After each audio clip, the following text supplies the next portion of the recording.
अस्सलाम वालेकुम नाज़रीन, आप देख रहे हैं मेरा यूट्यूब चैनल और मैं हूं सहरिश तुहेब और मेरे साथ मौजूद है मेरी साथी एंकर हैं शाइस्ता शहज़ाद। और किसी तारुफ़ की मोहताज नहीं, आप इनको टेलीविज़न स्क्रीन पर देखते रहते हैं। तो आज मैंने सोचा कि इनसे एक बहुत ही इंपॉर्टेंट इशू पर बात की जाए। मेरा ख़्याल है कि वो सवाल जो कि मैं इनसे करना चाह रही हूँ वो बहुत सारी वर्किंग लेडीज़ के जहनों में होंगे और कहीं ना कहीं वो इससे सफ़र भी कर रही होंगी। तो शाइस्ता कब से इस इंडस्ट्री में हैं, कब से काम कर रही हैं, कैसे काम कर रही हैं, कहाँ कहाँ काम किया, ये सब तो आप लोग जानते ही हैं क्योंकि आपने इससे पहले भी इनके इंटरव्यूज़ देखे होंगे। तो आज हम दोनों जिस टॉपिक पे बात करना चाह रहे हैं वो टॉपिक बहुत इम्पॉर्टेंट है क्योंकि जैसे मैं एक वर्किंग लेडी हूँ, मेरी शादी हो चुकी है, मेरे बच्चे हैं और मैं घर को भी मैनेज करती हूँ और इसके साथ साथ जॉब भी करती हूँ। ये मैनेज करना कितना मुश्किल है और वो लोग जो कि इसको मैनेज करते हुए समटाइम इतने परेशान हो जाते हैं कि डिप्रेशन का शिकार हो जाते हैं, परेशान रहते हैं, चिड़चिड़ापन, और उनको समझ नहीं आती कि वो करें क्या। इस मसले पे आज हम बात करना चाह रहे हैं। और शाइस्ता माशाल्लाह काफ़ी बहादुर भी हैं क्योंकि जब इनकी शादी हुई है तो इनके हस्बैंड की जॉब कहीं और थी, मतलब एक दूसरे सिटी में, और इनकी जॉब कराची में हो गई और कराची इन्होंने मूव किया और उसके बाद फिर इनका एक बेबी भी हो गया और कुछ टाइम इनको अपने हस्बैंड के बगैर गुजारना पड़ा।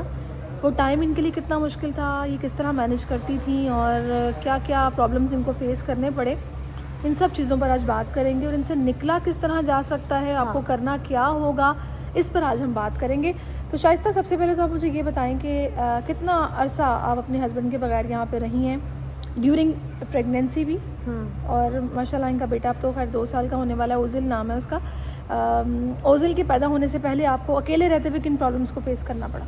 सर, शादी के फ़ौरन बाद जैसे कि ऑफ़िस को ज्वाइन करना था, 2019 की बात है, सितंबर 2019 की बात।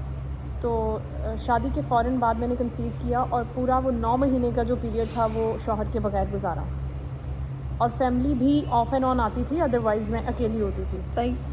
ये 9 महीने का पीरियड और उसके बाद ओजिल 1 साल का हो गया, मतलब ये टोटल 19 महीने, तकरीबन 2 साल आप कह लें कि मुझे उनके बगैर गुजारने थे। कुछ टाइम प्रॉपर बिल्कुल अकेले और कुछ शौहर के बगैर।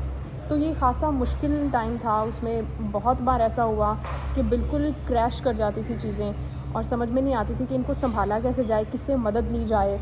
बताने वाला उस वक्त कोई नहीं होता, आपको कुछ समझ नहीं आ रही होती कि किससे जाके बात करें, किससे अपने मसलों को डिस्कस करें। अच्छा, और यहाँ पे मैं ये भी बता दूँ, बहुत सारी बातें ऐसी होती हैं कि जो कि हम लोग अपने पेरेंट्स से भी नहीं कर सकते। मतलब वो इसलिए नहीं कर सकते कि हम उनसे कुछ छुपाना चाहते हैं। अगर ज़ाहिर सी बात है आप अपने पेरेंट्स से मोहब्बत करते हैं तो आप यही कोशिश करते हैं कि इनको किसी ऐसी बात में ना उलझाया जाए कि जिससे ये भी परेशान हो जाए। मैं तो ऑलरेडी परेशान हूँ ही, तो आप ये कोशिश करते हो कि आप इनको ना बताओ। और वो बातें भी बहुत छोटी छोटी होती हैं। ड्यूरिंग प्रेगनेंसी आपके हार्मोन्स चेंज होते हैं, आप बहुत ज़्यादा इमोशनल हुए होते हो और चीज़ों को लेके बहुत सेंसिटिव हुए होते हो, तो आप कोशिशें करते हो फिर कि यार ये चीज़ इफ़ेक्ट ना करे मेरे पेरेंट्स को, तो आप अवॉइड करते हो उनको बताने से। और ये इस सिचुएशन में अगर आपका हस्बैंड आपके पास नहीं है तो यकीनी तौर पर आप बहुत सफ़र करते हो, बहुत मुश्किल होता है। और जो पोस्टमार्टम डिप्रेशन जो मैंने उससे सफ़र किया था, तो मेरा ख्याल है कि ये जो पोस्टमार्टम डिप्रेशन की सबसे बड़ी रीज़न है वो यही है कि आप अकेले रह रहे होते हैं, या तो आपके हस्बैंड आपके साथ नहीं होते या सिर्फ आपके साथ आपके हस्बैंड होते हैं और वो उस तरह से हेल्पफुल नहीं होते।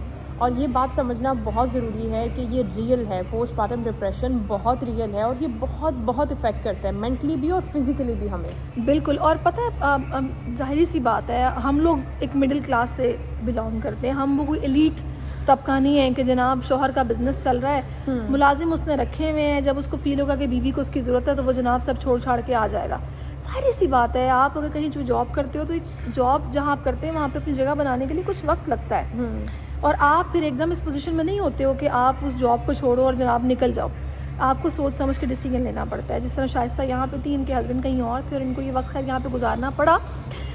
तो खैर अव्वल तो ये होना नहीं चाहिए, आपके हस्बैंड को आपके साथ होना चाहिए ताकि आपको ये प्रॉब्लम फेस ना करना पड़े। लेकिन अगर किसी भी सर्कमस्टांसिस की बिना पर आप नहीं उनके साथ हो और आप परेशान हो, तो इसमें आपके हस्बैंड की ज़िम्मेदारी थोड़ी ज़्यादा बढ़ जाती है। बिल्कुल ऐसी है, लेकिन बहुत से हस्बैंड हैं जो इस चीज़ को समझ नहीं पाते। जिस तरह से हम न्यू मदर हैं, हाँ इसी तरह से शौहर के लिए भी एक नया तजुर्बा, एक नया हाँ, एक्सपीरियंस और क्योंकि फर्स्ट टाइम एक होता है। शादीशुदा आदमी हाँ। जिसकी अभी अभी शादी हुई है और उसकी बीवी प्रेग्नेंट है, ऑब्वियसली उसको नहीं पता होगा कि इसको प्रेगनेंसी में क्या क्या चीज़ें फ़ील होती हैं, ये क्या क्या फेस करती है।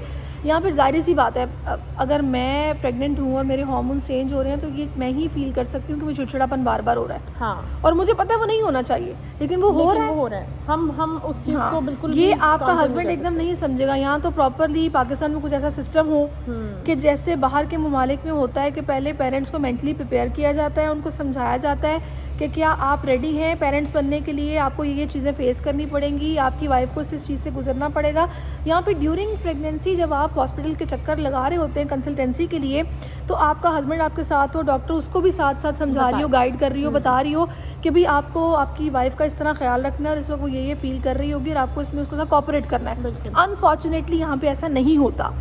और जब बच्चे हो जाते हैं उसके बाद कुछ क्लासेस होती हैं, प्रीनेटल क्लासेस पता नहीं उसे कहते हैं, कुछ इस तरह की क्लासेस होती हैं जो कि मदर्स लेती हैं, तो उनको ये समझ आती है कि हमने अपने बच्चे के साथ कैसे ट्रीटमेंट रखना है, उसको कैसे संभालना है, कैसे सिखाना है। और ये भी सिर्फ बड़े अस्पतालों में होता है, छोटे अस्पतालों में नहीं होता।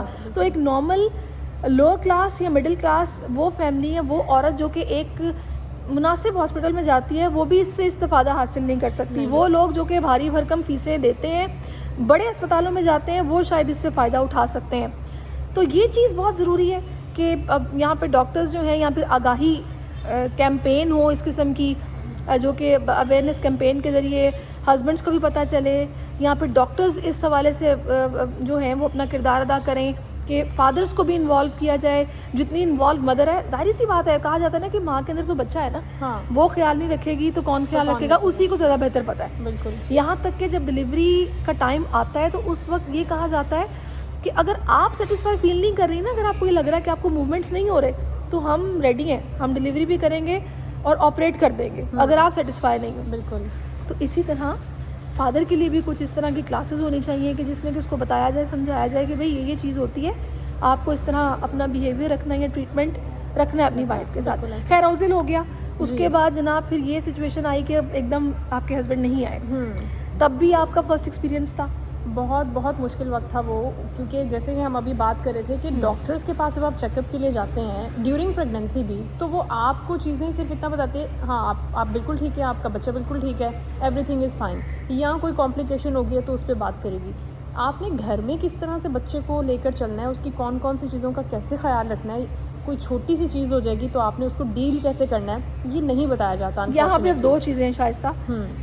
हमारी जो माएँ हैं वो हम लोगों को पैदा करने के बाद, इवन कि अगर मुझे कोई ये पूछेगा कि जब आपका फर्स्ट बेबी बॉर्न हुआ था तो आपको क्या क्या प्रॉब्लम्स हुए थे, आपने क्या दिया था, क्या खिलाया था, लिटरली मुझे याद नहीं रहता। तो वो माएँ जिन्होंने हमें पाल के इतना बड़ा कर दिया कि 25-25, 30-30 साल के हम लोग हो गए, उन्हें कैसे याद हो सकता है? बिल्कुल। हाँ, कुछ चीज़ें होती हैं जो जहन में रहती हैं, लेकिन वो ये घरेलू टोटके होते हैं। हाँ। लेकिन वक्त अब काफ़ी चेंज हो गया है, क्लाइमेट वैसा नहीं रहा, वैसी खुराकें नहीं रहीं, वैसी चीज़ें नहीं रहीं, तो वो ऐसा इफेक्टिव नहीं होती हैं। अब इस चक्कर में माएँ इतना रुलती हैं कि पता नहीं किस किस डॉक्टर को दिखाती हैं, फिर कहा जाता है दम करा लो, ये ठीक हो जाएगा, ये चिड़चिड़ा हो रहा है, इसको दम करा लो, इसके पेट में दर्द हो रहा होगा, इसको गैस हो रहा होगा, इसको ये दे दो, इसको वो दे दो।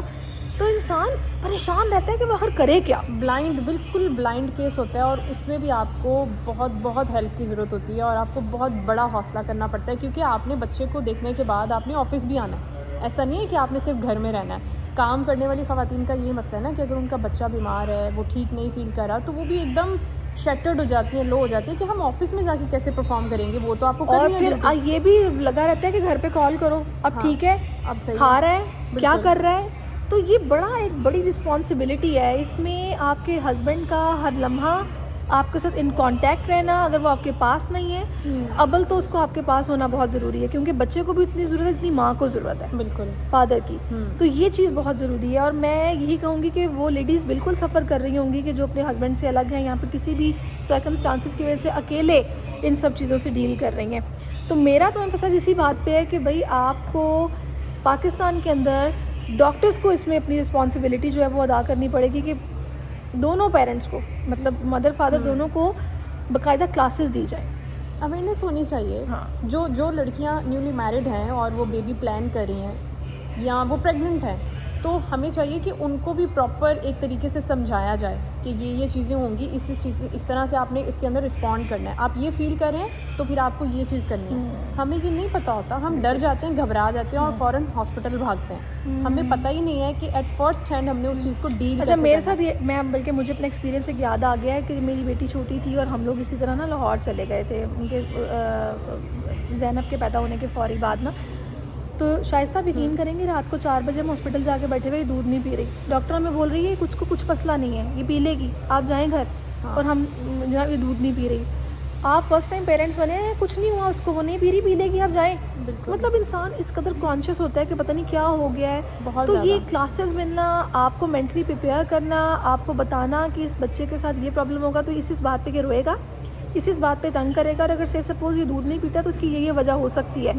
ये सब चीज़ें सिखाई जानी चाहिए। और वर्किंग लेडी के लिए सबसे बड़ा प्रॉब्लम ये होता है कि अस्पतालों के यहाँ पे माहौल ऐसे हैं कि आपको अपॉइंटमेंट लेना पड़ता है, घंटों वेट करना पड़ता है कि आपको जॉब पे भी आना है, आपको बच्चे को देखना भी है, और फिर जनाब इतनी देर पूरा दिन हॉस्पिटल में निकल जाता है। गुजर जाता है, बिल्कुल। और छोटी सी चीज़ के लिए आप बैठे होते हैं हॉस्पिटल में, आपको ज़ाहिर है वो अटेंड करते हैं, अटेंड करने के बाद बताते हैं कि ये बिल्कुल नॉर्मल है। और सोचिए उस वक्त आपको कितना गुस्सा आता है और कितना बुरा महसूस करते हैं कि आपने एक अच्छी खासी फ़ीस भी भरी है, आपने 4 घंटे लगाए भी हैं यहाँ पे, और उसके बाद आपको पता चल रहा है कि इट्स परफेक्टली फ़ाइन, बिल्कुल नॉर्मल चीज़ है, आप घर चले जाएँ। बिल्कुल। तो ये बड़ा एक ना सीरियस प्रॉब्लम है जिस पे हमारी जो गवर्नमेंट है उसको भी नोटिस देना चाहिए कि इस तरह की चीज़ें जो है ये बहुत छोटे छोटे से मैटर्स हैं, लेकिन ये एक नॉर्मल बंदे की ज़िंदगी पे इसका बहुत इफ़ेक्ट है। और पता है आपको कि इस चीज़ से फिर ये भी होता है कि हस्बैंड वाइफ के आपस में भी झगड़े हो रहे होते हैं। बच्चों तुम जल्दी नहीं पहुंची, बच्चों को लेके, इसको क्या हो गया, तुमने इसको देखा नहीं, अब तुमने ऑफिस जाना है, मैं क्या करूँ, मुझे नहीं पता, मैं कैसे देखूँ, ये मेरी रिस्पॉन्सिबिलिटी नहीं है। मियाँ बीवी आपस में लड़ रहे होते हैं। तो ये बड़ा एक इम्पॉर्टेंट मेरा ख्याल है कि एक इशू है जिस पर बात भी होनी चाहिए, जिस पर बाकायदा अवेयरनेस कैंपेन्स चलनी चाहिए, गवर्नमेंट को नोटिस देना चाहिए। अस्पतालों की सूरत हाल तो पता नहीं किस सदी में हम लोगों के यहाँ बेहतर होगी। और ये जो पोस्टमार्टम डिप्रेशन है इसको भी सीरियस लेना चाहिए। लोग समझते हैं कुछ नहीं है, ये ऐसे ही कर रही है इसको, हाँ ना, ये रातें जाग रही है बच्चे के साथ, शायद इसकी नींद पूरी नहीं हुई तो चिड़चिड़ी हुई भी है। ऐसा कुछ नहीं होता। जो औरत होती है ना, जब वो बच्चे को पैदा कर लेती है ना, तो उसकी रिस्पॉन्सिबिलिटी जब वो पेट में होता है तभी से शुरू हो जाती है। वो इस चीज़ को समझती है कि ख्याल मैं अभी रख रही हूँ क्योंकि मेरे अंदर है और बाद में भी मुझे ही रखना है। लेकिन जब उसको इर्द गिर्द का माहौल ऐसा मिलता है कि कोऑपरेट नहीं को करता, तो फिर ये प्रॉब्लम्स क्रिएट होते हैं। सबसे मेन वजह इसकी यही है। बिल्कुल। तो ये आपकी फैमिली के साथ साथ डॉक्टर्स की भी जिम्मेदारी है, कहीं ना कहीं गवर्नमेंट लेवल पर भी इस चीज़ के ऊपर थोड़ा सा नोटिस होनी चाहिए। बिल्कुल, आपको बताया जाए नई माओं को, जिस तरह हम जच्चा बच्चा की बात करते हैं, तो इसके ऊपर ज़्यादा एम्फेसाइज होना चाहिए। हाँ, कि आपको सिखाया जाए, आपको इस हवाले से एजुकेट किया जाए। बहुत बहुत बहुत स्पेस है इसमें काम करने के लिए। तो शाइस्ता ने वाकई बड़ी अच्छी ये बात की है कि भाई इसमें काम करने की बहुत ज़रूरत है, बहुत स्पेस है कि इसमें आप अपना रोल प्ले करें। गवर्नमेंट लेवल पे भी रोल प्ले होना चाहिए, डॉक्टर्स भी करें, और हमें खुद भी करना पड़ेगा, एज अ फैमिली भी करना पड़ेगा। तो शाइस्ता, बहुत शुक्रिया आपका कि आपने इस इम्पॉर्टेंट टॉपिक पर अपना वक्त दिया और अपना एक्सपीरियंस शेयर किया है। तो नाज़रीन, इसके साथ ही मुझे इजाज़त दीजिए, अपना बहुत ख्याल रखिए। अल्लाह हाफ़िज़।